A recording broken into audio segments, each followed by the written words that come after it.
Okay, this rant has been a long time coming.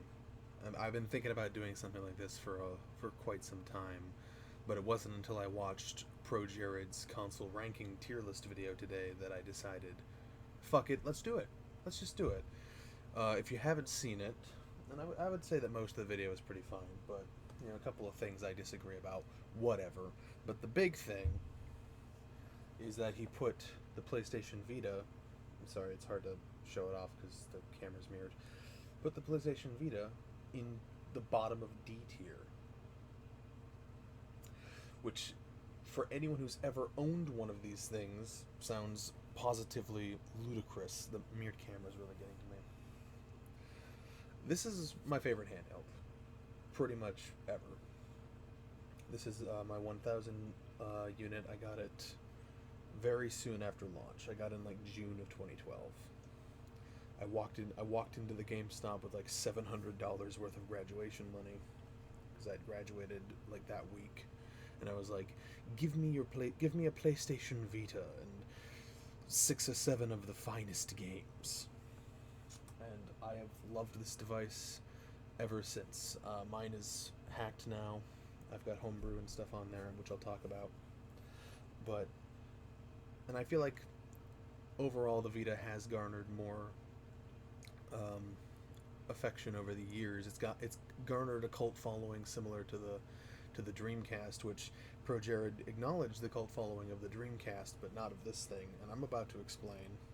And this isn't really specifically directed at him. I'm not that petty, but just at people in general. And if you are a proud Vita owner, maybe you'll get some catharsis out of this. But I just want to gush about this thing for a little bit and why people are wrong about it, and the misconceptions that still run rampant online about its features, its convenience, and its supposed lack of support, which I'll get to. But the first thing I want to point out is that this thing was a technical marvel when it came out in Japan in late 2011, here in 2012. These things didn't handheld gaming did not look like this at that time. You know, this is a 540p screen, a gorgeous. I'm sorry, the fucking mirrored camera, but gorgeous OLED screen. This thing, it might not be true HD, but it's so close. It's so close for the time, and even now, this was incredible. And I know I have a shitty camera, so you can't really appreciate it, but it still looks so good. Just the presentation. Even though the Switch has a higher resolution, which comparing the Vita to the Switch is a big pet peeve of mine, because wow, the thing that released 6 years later is better. Amazing. But you see those videos all the time where it's like, what's the true handheld king? I'm so sick of seeing that video in my recommendeds, but because it's stupid to compare the Vita to the Switch, because it launched 6 years earlier. Its competitor isn't the Switch, it's the 3DS. I'm sorry, I knocked over all my shit. God damn it! But I have a 3DS here that I'll compare. So it wasn't the Switch. It's this thing. Not even this thing specifically. This is a new model. It came out later, but still, if you want to compare them head to head, which I think is the most fair thing to do. This is going a bit off the notes I made, but I just thought about it. Is that this thing runs at 240p, and this is not even an XL model. This is the standard new model, the limited edition one. I think even by 2011, a 240p display, especially the shitty TN panels that this thing uses, was pretty outdated. And at the same time, Sony was bringing out this gorgeous 540p display. So that's the first thing. Another thing people tend to not recognize if they've never owned one of these things is that the controls are excellent. The Vita D-pad is the greatest D-pad in the history of the universe, and I will accept no arguments on this. It's fantastic, and my unit, even almost a decade later, holds up beautifully. The Vita D-pad is so good that those what do you call them? Those Chinese third-party handhelds for emulation and such, they will often use spare Vita parts because the Vita parts are just so good. They're higher quality than anything they can just design and manufacture on their own. The sticks, while small and provide a small zone of control, which isn't great for some things, but for like third person stuff, it works fantastically. They're so comfortable, and the way they're designed, unlike the Switch, they don't really have a notorious drifting problem. Something the Switch couldn't figure out 6 years later, the Vita had already figured out.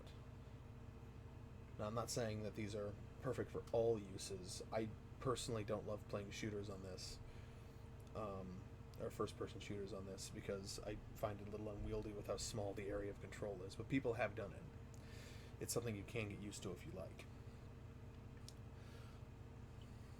And the face buttons are nice and clicky and fantastic.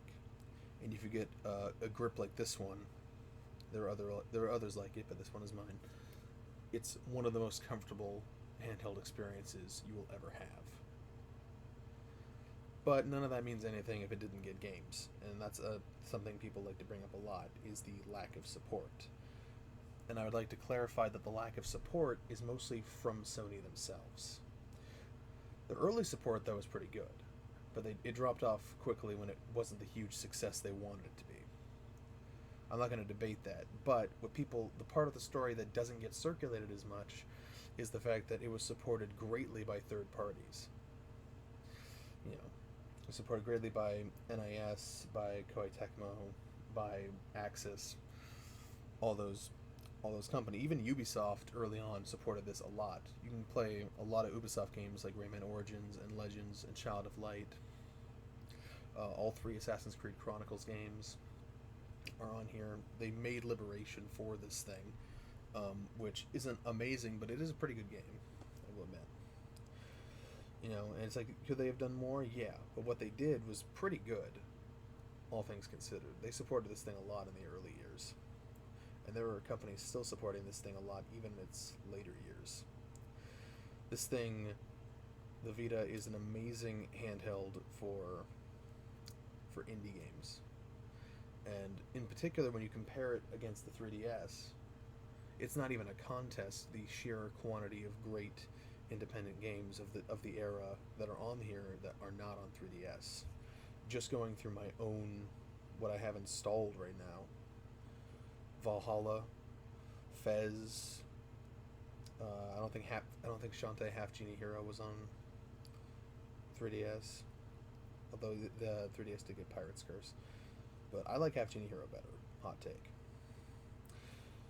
And then even like games that came to both, I think, benefited from the OLED display, like the SteamWorld games, SteamWorld Dig, SteamWorld Dig 2, SteamWorld Heist, which I really enjoyed. Games like Iconoclasts, Guacamelee. The Vita actually has a not shit port of Binding of Isaac. The Binding of Isaac on 3DS is terrible and runs at like 15 frames a second. The one on Vita is really good. Shakedown Hawaii, Super Meat Boy, Titan Souls, Counter Spy. And then you get like weird shit like we have some Oddworld games on here, like Stranger's Wrath HD, New and Tasty is on here, the remake of Abe's Odyssey. Abroxia, that's a good one. Stardew Valley. Broken Age, Bastion, Crypt of the Necrodancer, Chasm. I'm just going through here. A lot of another great Ubisoft title, Lumines Electronic Symphony. I really like that one. I still maintain this is one of the best places to play Shovel Knight. The Shovel Knight Treasure Trove Collection. I played through the whole thing on this, and I think it's one of the best places you can because the D-pad is so good. What you're probably going to hear me say a lot is that a lot of these 2D indie games play so well just because of the amazing D-pad. Salt and Sanctuary, Undertale's on here, Volume, Axiom Verge, Badland, Rogue Legacy, both Hotline Miamis, VVVVV, Cine Mora, The Swindle,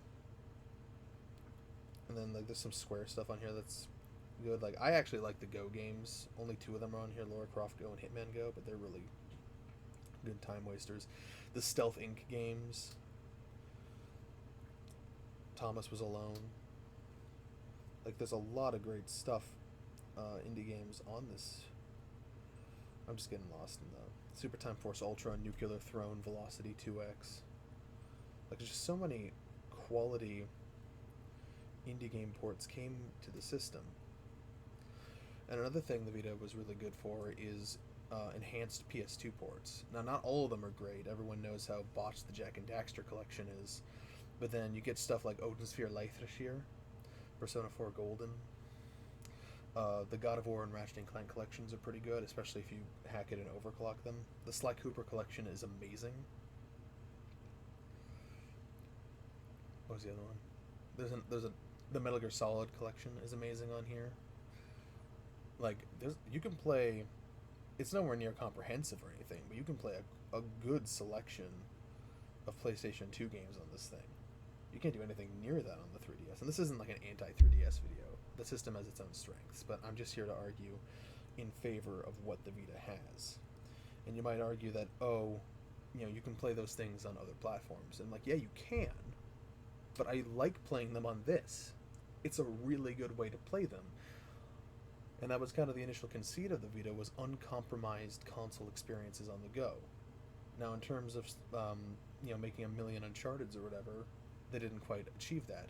Which, by the way, some of those early exclusives like Uncharted Golden Abyss and Killzone Mercenary, still really good. Some people will argue Killzone Mercenary is the best Killzone game.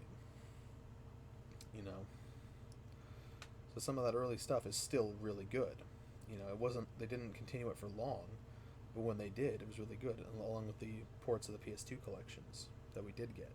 Now, yes, we could have gotten a lot more. We could have gotten, like, Devil May Cry, Prince of Persia, Splinter Cell, whatever, but, like, for what we got, it was pretty good. There's a lot on here, and it's a really good place to play what is on here, is basically my argument. And then for visual novels and JRPGs, it's outstanding. You got, like, Final Fantasy X and X-2 HD. You've got the Digimon... I'm sorry, I forgot what they are. Cyber Sleuth games. Sorry, I just forgot. Cyber Sleuth and Hacker's Memory are on here. I don't like Atelier, but if you like Atelier, holy shit, this thing. There's 9 fucking Atelier games on here, all ports from PS3. And even some of the PS3 ports were pretty decent. Like Sly 4 was really good. And this thing got support a lot longer than people tend to think. There are games on here from like 2017, 2018. Even this year, we got the remake of Utaware Rumono. I think Utaware Rumono. I think that's it. And then the 2 sequels are actually on here as well. And for visual novels, there's a ton of Otome games, the Danganronpa games, and another episode, which was an exclusive developed for this thing, and I think that's pretty good. The Zero Escape games. Some science adventure stuff like Steins Gate 0, Chaos Child. There's a lot to play on this thing. I'm not going to run out of things to play on my Vita for a long time, and adding on to that, this is one of the most amazing homebrew devices you will ever see. It has an incredibly active and engaging homebrew community that's making all sorts of incredible ports. There's a port of Higurashi. On my system alone, I have ports of Quake. You can get all 3 Quakes. I haven't played through the first one yet, though. Higurashi, another Metroid 2 remake, Hexen, stuff like that. Some really solid ports. Adrenaline basically gives you access to a built-in PSP within the Vita itself. You get the full PSP interface. And that's the other thing that people don't acknowledge that this thing can do. It can play pretty much all PSP and PS1 games, just natively. Like, even if you don't like the Vita library itself, you can't deny having both PSP and PS1 on a handheld with enhancements as well. There are mods to get PSP games to get a second analog stick control, And just recently, we've made some progress on up-resing PSP games to native Vita res. It's not comprehensive yet, but people are still actively working on it because they love this system. And they want to play their PSP games better on it. But like, even so, there's still filters and everything looks nice currently, but we're working on ways to make it even better. And there's tons of great homebrew modifications and homebrew games and stuff like that. You know, and you can get better performance out of here than stock by overclocking this thing, which doesn't really have any significant drawbacks other than maybe battery life. And that's the other thing. Battery life on the Vita is actually pretty good if you keep your brightness low. And turning off your online features helps too. I get like 7-8 hours out of this thing. I just replaced the battery because mine was failing after like 8 years. But I just replaced it and everything's Gucci at the moment. You know. Like, I'm not gonna say it's a console for everyone, but like for the you know, if you're into Japanese games, if you're into indie games, if you're into the PSP and PS1 libraries, and then there's tons of shit you can emulate on here with RetroArch. Pretty much anything 16-bit and below you can emulate on here. It's a great. I've played Super Nintendo on here. I've played Genesis. You know. Also, I played GBA on here. Just recently, there's been massive progress on the N64 emulator for this, which I didn't think was ever going to happen. I thought that was going to be a bottleneck. We were never going to get decent N64 emulation, but we are. And even Dreamcast is not out of the realm of possibility right now. There's work being done on a proper Dreamcast emulator. And you can argue whether or not homebrew should be included in arguments of how good a console is on an official capacity, but like, I don't care about that. You know, this is a dead console. You know, so, you know, just the amount of things you can do with this device is incredible. You know, and there's just so many misconceptions from people who don't own them, that have never owned these things, about how good they are. Yeah, they were expensive at first, but you can get them cheap now. You know, it's like people focus more on what it didn't get and what it didn't do rather than what it did and what it does. And like, that's such a mistake because there's so many good things on here. You know, even if it didn't get a lot of official support, it got a ton of third-party support. The attach rate for this thing was insane. Vita owners, like, I think something like the attach rate of the Vita was like something like 14 or something. That's 14 games for the average Vita owner. That's insane commitment. People love this thing. The people that actually played it and gave it a chance, you know. And it's just so unfair to use these stock criticisms that don't hold any water to anyone who's ever actually used the thing. You know, I still use this thing, you know, every week in some capacity.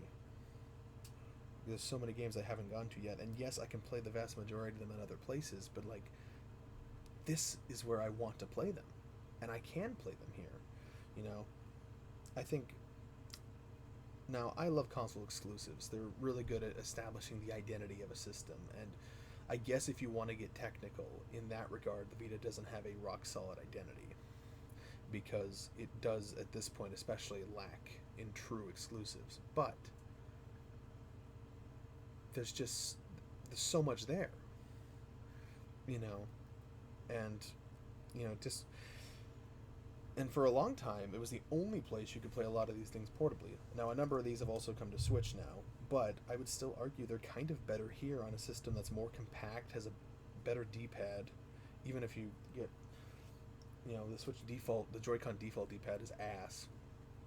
Barely even a D-pad. You know, you can get like a Hori Split Pad Pro like I have, but like, that's not the standard people are comparing against, you know. I would argue that, you know, just because something like Bastion or Shovel Knight or whatever is on Switch, it's actually kind of better on here because of the better controls and the more compact design and the better battery life and the better display.